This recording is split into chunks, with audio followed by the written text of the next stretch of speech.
again, welcome back to another show. Today I'm talking about Walker. Now I've just found a film that just covered Stalker. This is Walker. you know, and it's another favourite film of mine. But this is a much less respected film. This is a film that gets a lot of abuse. But I've always loved this film. I've always just really loved Walker. It's one of those films that it was shown on, it was directed by Alex Cox, and they actually showed it on Moviedrome. And even though it's one of those admirable things where if this film came out, got actually hammered, Cox got blacklisted from the studios for this film, and he still stands by it. It's not like he's saying, oh, what mistake happened, what terrible things happened to me. No, he stood by the film. And now, Criterion did a DVD release a while ago, and now they've done the Blu-ray, where you get the commentary and you get different things with Alex Cox talking about Walker, the film. So it's a really good package. You also get a booklet in here as well, lots of interesting photos. It's a great package. It's probably pretty expensive at the moment, but it's worth it though, because you get a lot of good stuff, and the transfer itself is beautiful. And it's a film that deserved a good transfer. So, if you like films that are different, I would definitely recommend Walker. So, to talk about Walker is to talk about Alex Cox. He started off with Repo Man and Sid and Nancy, two massive successes. These were like big films. He was the enfant terrible of the new wave of 80s punk artists, rebellious people. So Repo Man is still a wonderful film. Sid and Nancy is very good, but it's not in my favourite of Alex Cox films. It's one of those ones I think is good, but I think he's done much better than it. But it's the one that a lot of people really love of his. And it's like, to me, it's almost like, if you're really into Sid and Nancy over the rest of them, you're not really into a lot of what Alex Cox films are about. Sid and Nancy is almost like the odd one out, really, in lots of ways. There's lots of things that it doesn't quite feel the same as some of his other films. But it is a good film, but I just don't think it... I don't think it's as strong as some of the stuff he did in the 90s, which were less well received, but I actually think are much stronger than Sid and Nancy. I mean, Highway Patrolman is still one of the great 90s films. You know, Death and Compass is very underrated. It's got its flaws because of its budget, but it's very underrated. Three Businessmen is beautiful. You know, I like Revenge is Tragedy. I don't think it's as good as some of the other ones, but it is very good. And even Repo Check, which came out later, got hated, I thought was fun. But Walker was the one that is very divisive. Some people loathe it. I mean, it came just after Straight to Hell, which was a parody of spaghetti westerns that everyone did not like. But that was a low budget film that was meant to be silly, and it's like, well, you're hating something that knows it's silly and is meant to be essentially a direct-to-video kind of film. So that feel to it is like it's made in the same way as the spaghetti westerns, where it's direct. It's kind of like exploitation. It's not meant to be taken respectfully, and you try to get that over critics who are pretty snobby and don't understand the genre aspects of what he was doing. I like Straight to Hell. It's not great, but I enjoy it for what it is. But Walker's much better. Walker is really something. And the reason I think Cox get blackballed for this film is the studio at Universal who made it. It was made at the same time they had to Do the Right Thing. And it was also Universal. It was another film that was a hot potato, but it did a lot better than this one. And because they were trying to pull up lots of young directors who were hip, and then they basically had Alex Cox and didn't realise that he was very rebellious to what they were doing. And because he's an anarchist, he will throw stuff in that is intentionally not what happened to make a bigger point. He's a guy who loves Buñuel, which, like, the same way I do. The idea of it's very important to set the world up, but then showing up the absurdities of the world and the absurdities of the way you're looking at the world is also important. Because that's part of the context that a lot of films don't get. A lot of films are just, this is the world, take it seriously, and we will only take this part of this world and our limited view of it as the word of God almost. And Cox is not really like that as a director. He does throw stuff in that will freak you out if you want a very simplistic view of the world. But I mean, the thing that really I think got to them was the fact that this film portrays Walker, who's like a guy who's a social democrat, not a Republican, a social democrat, who's going to these other countries in South America and start trying to invade them and try to bring democracy to them. You know, it's like it's almost like it's a precursor of the Iraq Wars and the Middle East policies, but it's something they were doing to South America. If you have any knowledge of history, you know this has been on for decades. They do not like the idea of communism infecting South America, even though a lot of South American countries have had very brutal military dictatorships that are run by basically big business who want to exploit the people and not give them living wages. And that's because these rebellions, and they've been shut down by US-backed, interventions. And it's like, it's the dirty little secret of the second half of the 20th century that this has been so blatant. But it's something that's been going on forever. I mean, basically America views South America as their poor cousin. We can do what we want to you, a lot of people. You're not allowed in. We're closing the borders, you're not allowed in, but we can do what we want to you. We can have policies that will massively screw you over. But call us good guys, because we're Democrats. And that's the big thing, is like, we know what the Republicans are like. We know what they're just in for the business, they're in for the money, and they want what they want. But that's what portrayed a guy who calls himself a social democrat who's trying to be progressive. But then it shows you, like, he's not as progressive as he wants to think. His view of his progressiveness is not what he really is.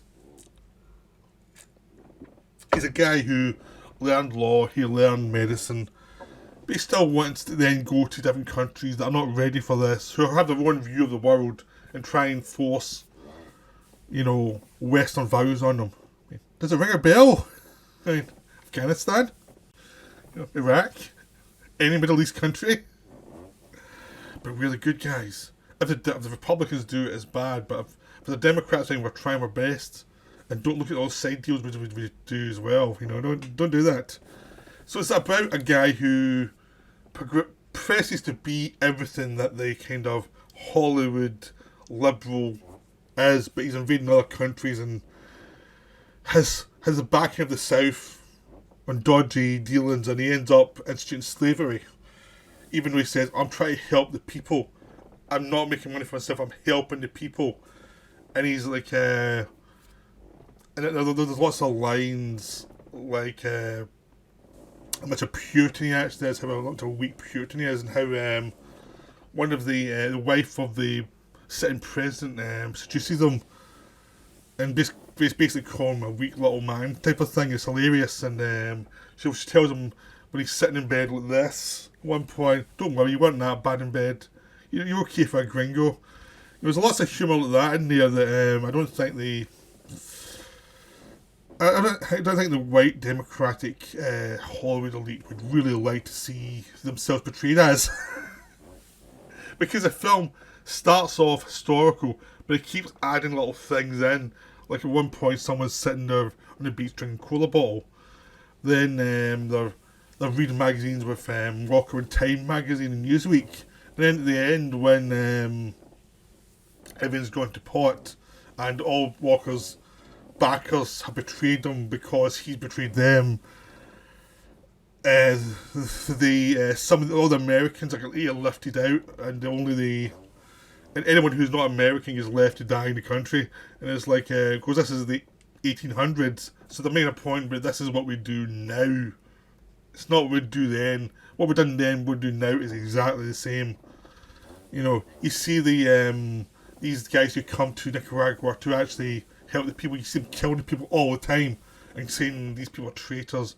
There's one point where there's a guy who's saying, God bless America. He's because some of these people fight the Americans coming in, because there was two factions in Nicaragua. There was a more conservative faction and there was a more liberal faction. The liberal faction went with Walker, and the conservatives wanted to keep the land the way it was.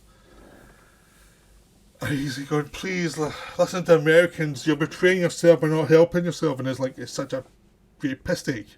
There's tons of stuff like this in this film. It's utterly about American hypocrisy when it comes to foreign countries, because they go in saying we're helping you people, but it's all for them. It's what money can you make for them. It's how they can think well themselves for doing this thing for these poor people. It's so patronising.